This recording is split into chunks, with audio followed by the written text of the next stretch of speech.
The 4th of November, 1914. A small wooden ship, Endurance, cuts through violent black waves towards the most dangerous, least understood continent on Earth, Antarctica. On board, 28 men. Their leader, Sir Ernest Shackleton. His goal? Not just to reach Antarctica, but to walk across the entire continent, coast to coast, in sea, with no GPS, no radio, no modern tech. Friends, tell me honestly, would you risk everything for a dream that crazy? Within months, that dream would be shattered, along with the ship itself. But what followed turned a failed mission into one of the greatest survival stories in history. Shackleton's plan looked simple on the map. Land at Vahsel Bay in the Weddell Sea, then march nearly 2,900 kilometers over Antarctica. But the Weddell Sea had other plans. By January 1915, the sea froze solid around Endurance. The ship became a prisoner inside a drifting plate of ice. Winter came. 24 hours of darkness. Temperatures below sea. The ice didn't let go. It tightened. Photographer Frank Hurley captured chilling images. Ice piling up around the hull like giant white jaws. Polar engineers later estimated pressures strong enough to crush steel. On the 24th of October 1915, a massive block of ice smashed into the stern. Water flooded in. After 3 days of pumping, Shackleton gave the order: abandon ship. They stepped onto the ice with tents, 3 small boats,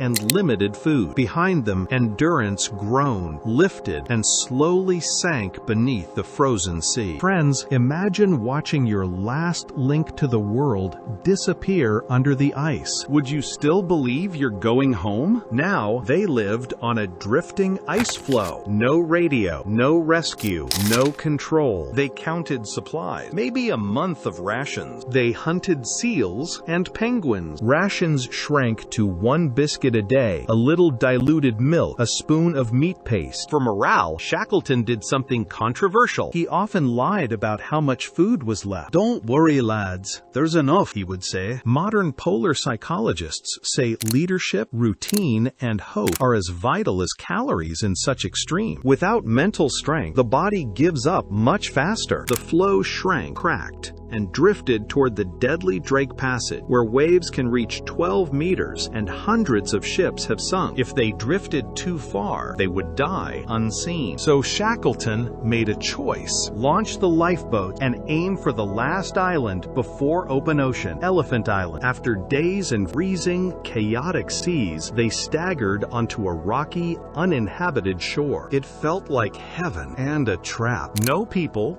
no ships, no radio. So Shackleton took 5 men, boarded the strongest boat, the James Caird, and set out on a 1,300 kilometers gamble to South Georgia Island to get help. Friends, ask yourself, would you stay behind on that frozen beach, not knowing if your leader will ever return? Or risk the deadliest waters on Earth in a tiny open boat? Against all odds, after almost 3 weeks at sea, the James Caird reached South Georgia, but they landed on the wrong side. Between them and the whaling station lay brutal, unexplored mountains. No one had ever crossed the island on foot. With no tents, no sleeping bags, and barely any food, Shackleton and 2 men climbed for 36 hours straight, up and down icy ridges, gambling steps into slopes, gambling everything on their sense of direction. They finally walked into the Stromness whaling station like ghosts. Beards wild, clothes in rags, faces darkened by months of smoke and cold. Then came the hardest part: going back. 3 times, ice stopped Shackleton's rescue attempt. He begged for ships, fought bureaucracies,